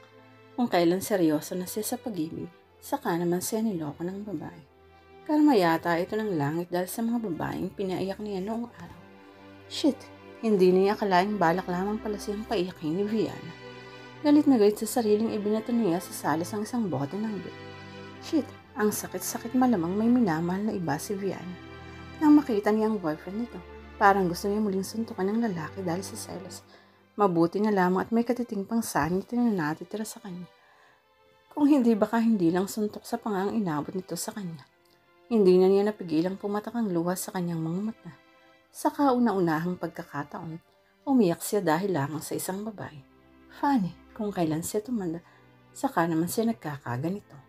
Kung nakilala lang marahil ng mga nakakakilala sa kanya ang nangyayari sa kanya ngayon, aakalain ng mga itong nababaliw na siya. Sa bagay, totoo nang nababaliw na siya ngayon. Hibang na umiibig. Baliw ka, Wang. Baliw ka dahil umiiyak ka ng dahil lamang sa isang babae. Baliw ka. Narinig niya ang sigaw ng utak niya sa sarili. Pero talaga namang baliw ang umiibig, hindi ba? At wala nang sasarap pa sa pakiramdam ng isang umiibig.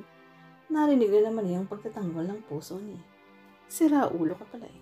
Paano magiging masarap ang pakiramdam ng umiibig? Tingnan mo nga ang nangyayari sa'yo ngayon. Masarap ba yung halos patayin mo na ang sarili mo? Saka iinom ng alak. Yan ba ang masarap ha? Kilalaki mong tao ay namumugto ang mga mata mo dahil sa kaiyak sa babae. Nangiinis na maladayin ng utak niya. Tigilan niyo na ako, shit. Parang nababaliw na sigaw niya sa sarili. This was insane. Kung palagi siyang ganito, walang mangyayari sa buhay niya. Hindi maaari habang buhay ganito siya. Pero paano niya haharapin ang bukas kung nawala na siya ng ganang mabuhay pa? Kaisa-isang babaeng minahal niya ng labis, na pornada pa. Biyana iha na sa telepono na si Paul. Narinig niya ang tawag ng ina mula sa labas ng kanyang silid. Mami, pakisabing masama ang pakiramdam ko. Aniyang ni hindi man lang bumangon para pagbuksan ng pinto ang ina. Iha, ilang araw mo nang pinagtataguan si Paul. Nag-away na naman ba kayo? May bahit na pag-aalalang tanong ng kanyang ina. Gusto mo bang pag-usapan natin ito? Ay, guilty siyang pati ang pamilya niya ay napag-aalala niya dahil sa nangyayari sa kanya.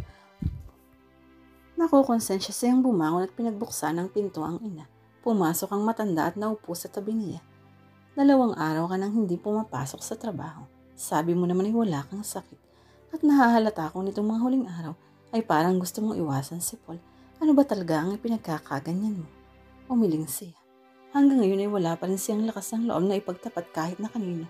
Maliban kay Paul ang kinasapitan niya. Na para bang iyon ay isang sakit na nakakahawa na anumang oras ay malalaman ng mga lalaki lalo yon siya at pandidirihan. Ewan ba niya kung bakit gano'n ang pakiramdam niya. Tanging kay Paul lamang siya nagkaroon ng lakas ng loob sa nasabihing baog na siya. Anong kasi niya ang lalaki lang taong matutuwa sa balitang yun? Mahal mo pa ba si Paul, iha? Matimang pagkakating sa kanya ng ina. Pilit binabasa ang nasa loob niya. At wala na siyang dahilan para pati iyon ay ipagsinungaling pa sa ina. Tumutulo ang luhang umiling siya. Then bakit hindi mo sabihin sa kanya?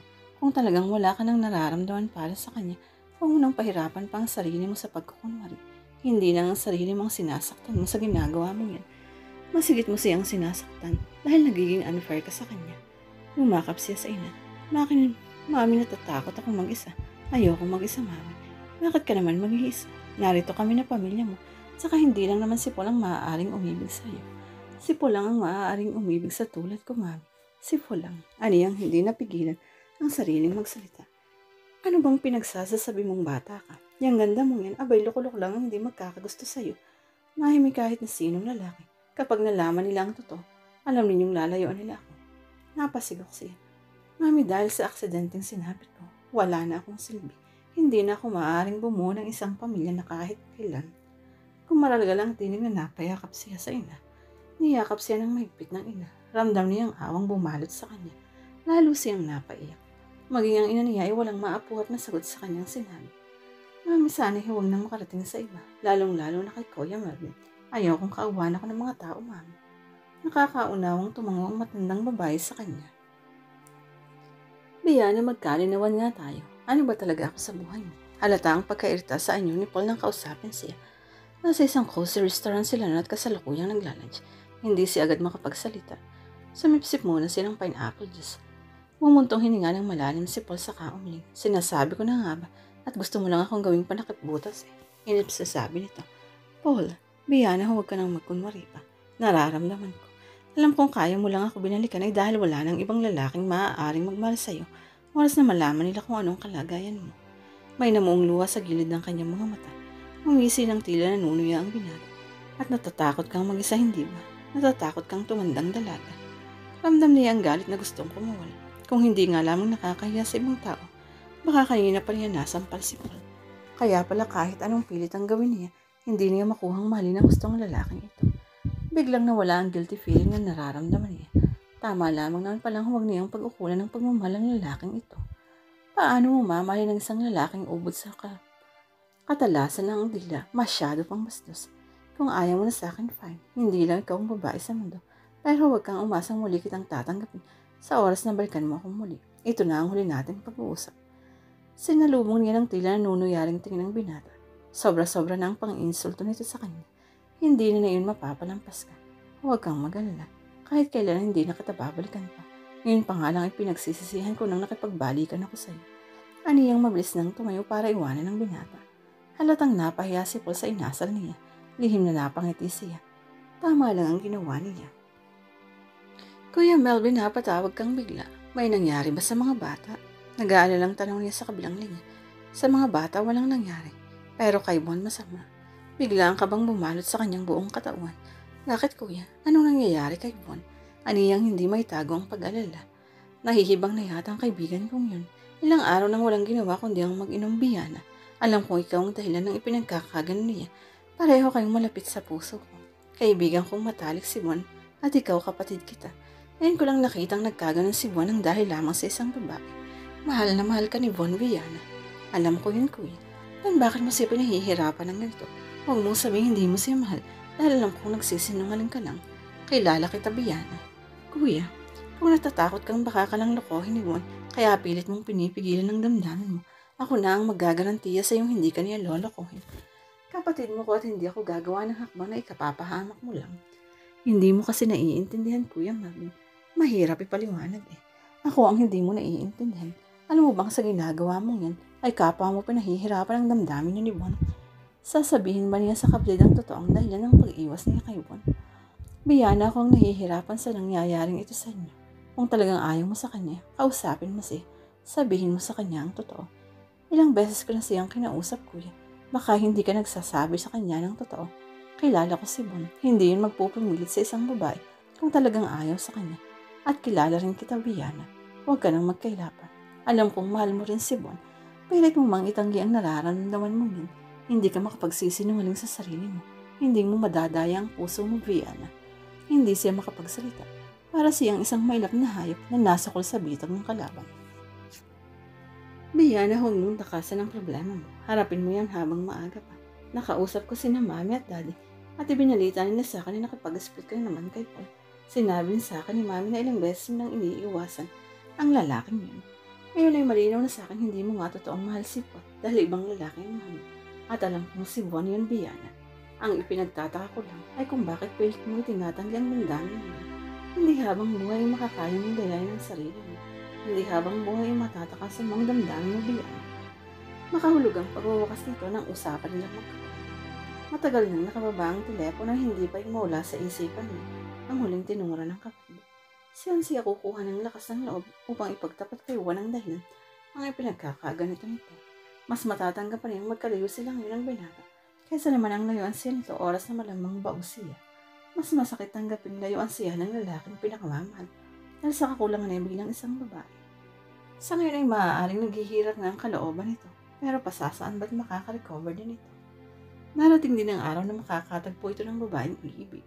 Iyong masigit pa kesa sa kanya. Hindi tulad niya. Habang buhay na niyang dadalhin ng mapait na kanasapitan niya. Mananatili na lamang sa kanyang dibdibang pag-ibig na nararamdam niya para sa binata. Hindi na yun mapapakawalan pa. Umiiyak na dumapas siya sa kanyang kama. Ano bang naging malaking kasalanan niya para parusahan siya ng ganito? Hindi maaaring ganito na lamang ako palagi. Hindi maaaring tuwing maaalala ko si Viana ay magpapakalunod ako sa alak, sabi ni Bon sa sarili. Habang inaayos ang mga kalat na ginawa niya kagabi, I have to move on at hindi ko ako makakalimot kung naririto ako. Kailangang lumayo muna ako sa lugar na ito. Matapos makapaglinis ang bahay, tinawagan niya si Melvin. Buo na ang plano niya. Magpapalipas muna siya ng sama ng loob sa Amerika. Pare talaga bang iyan ang pasya mo, sabi ng nasa kabilang niya. Bumuntong hininga siya ng malalim. Kailangan mas mainam na rin para makapag-relax naman ako. Ikaw na munang bahala sa opisina. Pakisabi na lang sa mga kliyente ko na magbabakasyon lang ako ng ilang linggo. Huwag sila kamong mag-alala at hindi ko iiwan ang trabaho ng may problema. Akong bahala. Basta kailangan mo ng tulong ko natin. Rito lang ako pare. Salamat pare. Parang tinakasan ng kulay ang pisngi ni Bian nang ibalita sa kanya ng kapatid na nagtungong Amerika si Bon. Nagtatalo ang kanyang damdamin. Alam niyang paglimot ang dahilan kung bakit gagawin niyon ng lalaki. Hindi at nasasaktan siyang malaman na handa na itong kalimutan siya. Dapat sana ay matuwa siya At least ay hindi na maghihirap pa ang kalooban ni Bon. Pero talagang hindi niya mapigil ang sariling masaktan. Ang sakit-sakit isipin darating din ang araw na makakalimutan na siya ni Bon, ang lalaking pinakamamahal niya. Pero dapat ay maging handa na siya roon. Isang buwan ang lumipas simula nang huli silang magkita ni Bon. Hindi niya akalaing makakaya niya ang gayong katagal na panahong mawalay sa paningin ng binata. May ilang gabing lagi na ay masasaya nilang alaala ang naiisip niya at hanggang ngayon ay gabi-gabi rin siyang iniiyakan ang katotohanan hanggang sa panaginip na lamang niya maaaring bahalin ng binata. Kumusta na kaya ito? Kailan kaya ito babalik sa Pilipinas? Tuluyan na kaya siya nitong nakalimutan?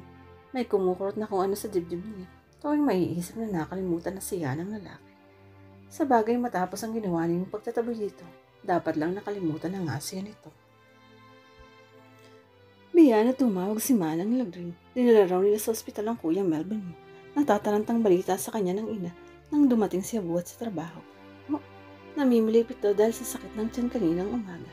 Nasa airport nga ngayon ang daddy mo bumibili ng ticket. Sana ay merong available flight ngayon patungong Iloilo. Kinontak ko nga ngayon si Manang Lagring para kumustahin ang lagay ng kuya mo. Pero wala namang sumasagot sa telepono. Ang mga bata po kayo, mami. Hindi ko na nga maintindihan kung anong lagay dun eh. Kung bakit naman kasi ayaw akong pasamahin doon ng daddy mo. Lalo lang ako nag-aalala ng ganito eh. Hindi na napigilan pa ng matandang babae ang mapaiyak. Inalalayan niya patungong sopa ang ina. Mami, huwag na kayong mag-isip ng kung ano-ano. Baka kayo naman ang mapaano niyan. Aniyang hinagod ang likod ng ina. Ipagdasal na lang natin na sana ay maging maayos ang lahat. Hamo mami ay tatawag uli ako ron para kamustahin sila. Ang mabuti pa ay magpahinga na kayo. Igisingin ko na lang kayo kapag may balita na akong natanggap mula sa Iloilo. Paano ba ako makakapagpahinga kung ganitong nag-aalala ko? Protesta ng isna sa suhestyo niya. Mami, wala rin namang magagawa ang pag-alala ninyo eh. Sige na mami, magpahinga na lang po kayo sa kwarto at ako nang bahalang kumontak sa Iloilo. Napilit din naman niya ang inang magpahinga na. Nang matiyak na natutulog na ang ina, ikinontak niya ang Iloilo. Kanina pa siya nakakabahan.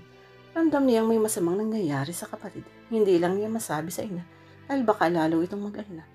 Isang pamilyar na tinig ang sumagot sa kanya. Kailan pa nagbalik ng Pilipinas si Von? Gusto sana niya itong kumustahin pero tinalo ng nararamdamang pag-alala sa kapatid. Ang excitement na naramdaman niya sa kaalamang kausap niya ngayon si Bon. Maging ang lalaki wala naman sa pagkakausap nila ang isip na hindi nga na ito kinabakasan ng excitement sa tinig. Sa halip ay labis na pag-alala ang nababakas niya sa tono ng pagsasalita nito.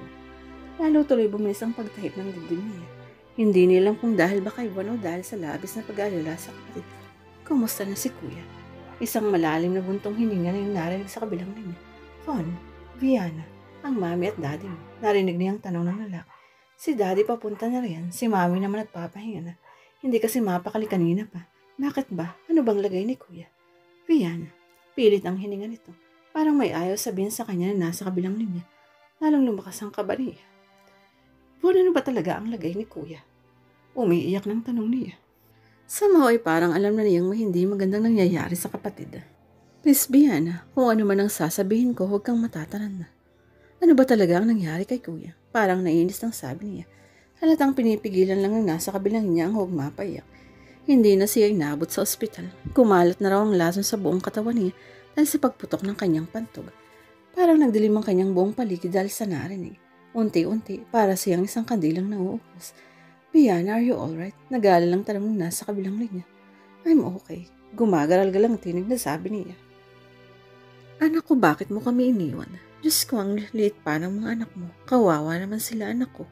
Humahagulhol na sigaw ni Aling Mila sa bangkay ng anak.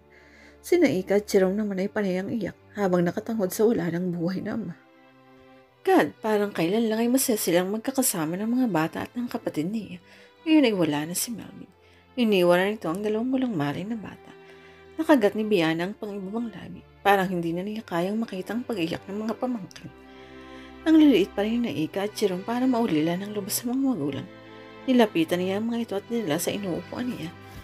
Tita Biana, hindi na po ba mabubuhay si Daddy? Malungkot na tanong ni Ika sa kanya. Hindi na nabubuhay ang patay Ika. Sagot ni Jerome sa pagitan ng pagsiwak. Lumakas ang iyak ni Ika. God, paano ba niya pagagaanin ang nararamdaman ng walang malay ng mga bata? Napansin niya sa isang sulok si Bon. May lungkot sa mga mata habang nakatingin sa kanila. Alam niyang maging ito ay lihim na umiiyak. Dahil sa pagkawala ng matalik na kaibigan, lumapit ito sa tabi nila at kinarga si Ika. Tana, Ika. Nandito naman kami ng tita Viana mo eh. Anito habang hinahagod ang buhok ng bata. Iiwan niyo rin naman kami ni Manong Jerome. Hindi naman kayo sina Mami at Daddy. Matapos ang libing ay napagkasundoan ng mga biyana ni Melvin at ng kanyang Mami at Daddy na doon na rin ituloy sa Iloilo ng mga bata ang kanilang pag-aaral. Voluntaryo siyang nag-resign sa pinapasukang trabaho sa Maynila para masamahan ang kanyang mga pamangkin. Maging ang kanyang Mami at Daddy ay pansamantalang nanatili sa Iloilo habang hindi pa nakaka-recover sa pagkawala ng ama ang mga apo. Pero dahil may trabaho sa Maynila ay bumalik na rin ang mag-asawa nang matiyak na kaya niyang pangalagaan ng dalawang bata. May dala akong cake para sa mga bata. Nanginginig ang mga kamay na inabot niya ang dala ni Juan. Ilang linggo na simula nang muli silang magkita ng lalaki. Hindi at ni minsan man ay hindi pa sila nagkakausap ng masinsinan nito. Ni hindi pa nga niya ito nakukumusta sa ilang buwang pagbabakasyon nito sa Amerika. Magmula kasi nang muli silang nagkita ay kina Ika at Jerome na ang concern nila. Narinig niyang humugot ng isang malalim na hininga ang binata. May lungkot sa nilinig nito nang muling magsalita. Parang kailan lang ay kausap ko pa si Pa. Hindi ko inaasahang bigla na lamang siyang mawawala. Para na rin kaming magkapatid kung magturingan, kaya masakit sa akin ang pagkawala niya. Kung nasaktan ka sa pagkawala niya, masikit ako. Kaisa-isa ko siyang kapatid. Ang lakas-lakas pa niya nang huli kaming mag-usap. Hindi ko akalaang iyon na palang magiging huli naming pag-uusap. Tumingin sa kanya ng matiim si Bon. Masakit mawala ng isang minamahalan. May kahulugang sabi nito. Sinalubong niya ang tingin ng binata, pero parang umiiwas itong nagtungo sa kinaroroonan ng mga bata. May pagtatakang sinundan na lamang niya ito ng tingin. Mahal pa rin kaya siya nito o nalimot na nito ang isang damdaming minsan ay nilaan para sa kanya. Kinising siya ng mahihinang ungol ni Ika. Mabilis niyang binuksan ang lampshade na nasa side table at sinalat ang noo ng katabing bata. Halos mataranta siya nang maramdamang mainit ang katawan ng pamangkin. Si Bon kaagad ang naisip niyang tawagan ng mga sandaling iyon upang hinga ng tulong. May lagnat si Ika. Halatang ikinataranta rin ng binata ang ibinalita niya. Papunta na ako riyan. Anitong halos madapa pa dahil sa pagmamadali. Kasalukuyan niyang pinupusasa ng alkohol ang katawan ni Ika nang marinig niyang pagdating ng sasakyan ni Bon. Nagmamadaling pinakbuksan niya ito ng pinto. Makasang pag-aalala sa anyo nito nang tumingin sa kanya. Napainom mo na ba siya ng gamot? Tumango siya saka pinuntahan muli sa silid si Ika. Nakasunod si Bon sa kanya. Sinalat nito ang noo ng bata. Mabuti niya lang at sinat lang ito. May magagawa ka bang mainit na sabaw na maipahihigop sa bata? Mabuti yun para pagpawisan siya ng husto. Meron akong biniling instant noodles kanina. Sandali lang at lulutuin ko. Aniyang akmang lalabas na ng silid ng pigilan si Ribbon. Ako na lang ang gagawa niyon. Bantayan mo na lang ang bata, anito. Wala na siyang nagawa pa kundi sundin ang sinabi nito. Nang muling magbalik sa silid si Bon, dala nito ang mainit na sabaw. Gumawa rin ito ng 2 tasa ng kape para sa kanilang dalawa. Iniupo niya si Ika at sinubuan ng mainit sa sabaw. Humigop ka ng mainit na sabaw para gumaling ka na ha, Ika. Masuyong sabi niya sa bata. Humikbi ang bata. O bakit? Meron bang masakit sa'yo? Aniyang alalang-ala. Umiling si Ika. Bakit ka umiiyak? Naalala ko lang po si Daddy. Nagkatinginan sila ni Bon. Alam niyang maging ito ay hindi malaman kung paano maiibsan kahit papano ang kalungkutang nararamdaman ni Ika dahil sa pagkamatay ng ama. Kinuha ni Bon ang bata at kinarga. Listen, Ika, nasa heaven ang daddy mo kasama ng mga angels. Masaya na siya roon. Pero kapag nakita niyang umiiyak ka, malulungkot uli siya. Gusto mo bang malungkot uli ang daddy mo? Humiling si Ika. Then huwag ka nang iiyak ha. Nandito naman kami ng tita Viana mo. Hindi namin kayo iiwan. Promise, Tito Bon, paghingi ng assurance ni Ika sa binata. Tumango si Bon. Sige na, higupin mo na itong sabaw. Pagkatapos ay matulog ka na ulit. Bukas maglalaro ulit tayo. Tumango si Ika. Parang hindi na niya kayang pigilin pumatak ang kanyang mga luha, kaya nagmamadaling lumabas ng silid si Viana.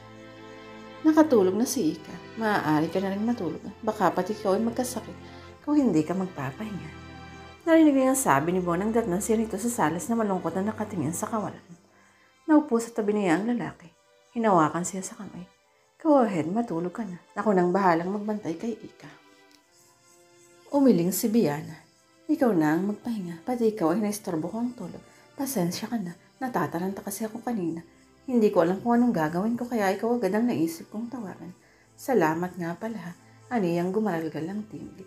Biana, ang sakit-sakit makitang umiiyak ang mga bata. Hindi mo alam kung paano pagagaanin ang nararamdaman nila. Mga babata pa nila para makaranas ng ganito. Tumutulo ng luhang sabi niya. Bigla ay napayakap siya sa katabing lalaki. Naramdaman niya ang paghagod nito sa likuran niya. Ang mahalaga ay narito tayo sa tabi nila para tulungan silang makarecover sa pagkawala ng magulang nila. Hindi ko na alam ang gagawin ko kung wala ka rito. Tita Biana, Tito Juan, parang kayo na ang mami at daddy namin, no? Sabi ni Ika minsang nasa may garden sila at nagmemorianda. Pinamulahan siya ng pisngi, lalo pa't nakitang mataman siyang pinagmamasdan ni Juan habang nagpapalaman ng mga sandwich. Tito Juan, si Tita Biana na po ba ang mapapangasawa ninyo? Usisa naman ni Jerome. Jerome, Ika, ang mabuti pa. Ay magmerienda na kayo. Masarap itong juice na tinimpla ko. Ani Biana sa dalawang bata para maibang usapan. Mamaya na lang po, Tita Biana. Ani Ika. Saka hindi lang kapatid palayo. Manong Jerome, halika na uli. Maghabulan ulit tayo. Baka madapa kayo ha. Pahabol ni Biana habang nakangiting sinusundan ng tingin ng dalawang bata. Mabuti naman nagtakarib-cover na rin sila kahit na papano sa pagkawala ni Kuya. No? Ngayong okay na sila. Siguro naman ay mga sarili naman natin ang dapat nating ayusin. Halos paano sinarinig yung sabi ni Mark. Nangunot ang noon niya. Hindi pa rin ako nakaka-recover hanggang ngayon, Biana. Siyempre matalik mong kaibigan si Kuya. Matagal kayong nagkasama. Hindi naman ang pagkawala ng Kuya mong hindi ko matanggap eh. Alam ko namang masaya na siya roon sa kabilang buhay at kahit ano pang gawin ko hindi na mabubuhay pa ang patay. Pero ang naghihingalo kong puso, may pag-asa pang gumaling. Mga napatitig siya sa binata. Biglang bumilis ang tibok ng puso niya nang maramdaman ng mainit na kamay nito sa kanyang pisngi. Hindi pa rin kita magawang kalimutan, Biana. At hanggang ngayon, handa pa rin akong ipaglaban ang pag-ibig ko sa'yo. Punayan ka na naman. Hindi ba ilang beses ko nang sinabi sa'yo na ayaw ko ng commitment? Pero hindi yun ang nababasa ko sa mga mato. At huwag mong sabihin hindi ako makahal na hindi ako naniniwala. At huwag mo rin idadalan sa akin na si Paul ang mahal mo dahil alam kong matagal na kayong wala. Bago mamatay si Melvin ay nasabi niya sa akin na nakipag-break ka uli kay Paul at alam ko kung bakit. Dahil hindi mo magawang pilitin ang sariling ibigin ng lalaking hindi mo naman mahal. Sabihin mong mali ang hinala ko at ngayon din ay aalis ako sa harapan mo. Hindi niya magawang tumingin sa lalaki. Diana, ano pa bang gusto mong gawin ko para lang patunayan na mahal kita?